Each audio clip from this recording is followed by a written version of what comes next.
You haven't left the house in 3 days. And the scariest part? You didn't even notice. This isn't about being lazy. This isn't about being introverted. This is about a slow psychological collapse that looks completely normal from the outside. Right now, someone you know is rotting inside their apartment, telling themselves they're just resting, just taking a break, just not in the mood. That break has been going on for months. The trap isn't that they hate the world. The trap is that home stopped feeling like a place to rest and started feeling like the only place they can breathe. That's not peace. That's a cage they built themselves. Every time your brain feels anxious about going outside and you stay home instead, your brain gets rewarded. It learns. Outside is danger, inside is safe, and it gets better at keeping you trapped every single time. This is called the avoidance cycle, and it doesn't plateau. It escalates. What started as skipping the gym becomes skipping friends. Skipping friends becomes skipping family. Skipping family becomes skipping everything. And then one day you realize you don't have plans anymore. Not because you canceled them, because nobody invites you anymore. You made yourself so unavailable that people stopped trying, and you told yourself you preferred it that way. You didn't prefer it. You just stopped knowing how to say, I need help. So you said nothing, and the world moved on without you. Meanwhile, your body is shutting down quietly. No sunlight. Your vitamin D crashes. Your immune system weakens. Your sleep breaks apart. No movement. Your cortisol stays elevated. You're in a constant low-grade state of stress. Even when nothing is happening, you feel tired after sleeping 10 hours. You feel anxious in your own bedroom. You feel a heaviness that has no name and no cause. That's not depression necessarily. That's what happens to a human body when it stops living, and the mind starts to produce reasons. I'm an introvert. People drain me. I'm just a homebody. I work from home, so it makes sense. These are not personality traits. These are excuses that sound just intelligent enough to believe. The difference between an introvert and someone in isolation is simple. An introvert goes out, feels drained, comes home to recharge.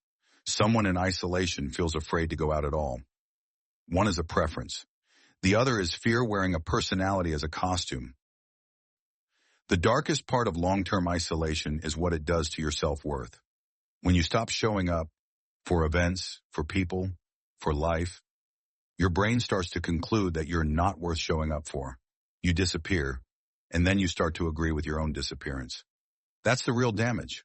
Not the vitamin D deficiency, not the lost friendships. It's that isolation convinces you, quietly, slowly, completely, that you don't matter. And once you believe that, staying home feels like the only honest thing to do. Let me say this directly. If you haven't left your house in more than 3 days with no physical reason, that is a symptom, not a vibe, not a mood, a symptom. And symptoms don't go away by lying in the same place where they started. Your apartment is not healing you. It's hiding you. There's a difference. Healing requires discomfort. Hiding just delays the collapse. Ask yourself honestly, when did you last do something that scared you a little? When did you last sit with someone and talk about something real? When did you last feel like you were actually part of the world and not just observing it through a screen? If you can't remember, that's your answer. That's how far you've drifted. And drifting feels passive. But it's actually an active choice you make every single day when you choose the couch again. There's no gentle fix for this. You don't journal your way out of isolation. You don't meditate your way back into the world. You have to physically re-enter it. Awkward, uncomfortable, unready. You go anyway. Start with 10 minutes outside. Not a walk. Not a goal. Just 10 minutes of being somewhere that is not your room. Let your nervous system remember what the world feels like. Let your senses get input they've been starving for. Then contact one person, not to explain yourself, not to apologize for disappearing, just to exist in their world for 5 minutes. A voice message, a thinking of you, something that says you're still here. because you need to remind yourself of that too. And if you're watching this for someone else, someone you've noticed going quiet, canceling plans, disappearing, stop waiting for them to reach out. They won't. Isolation kills the ability to ask for help. You have to go to them, physically, not a text. Show up. You can spend another year comfortable and completely empty, or you can spend the next 10 minutes uncomfortable and alive. The room will always be there.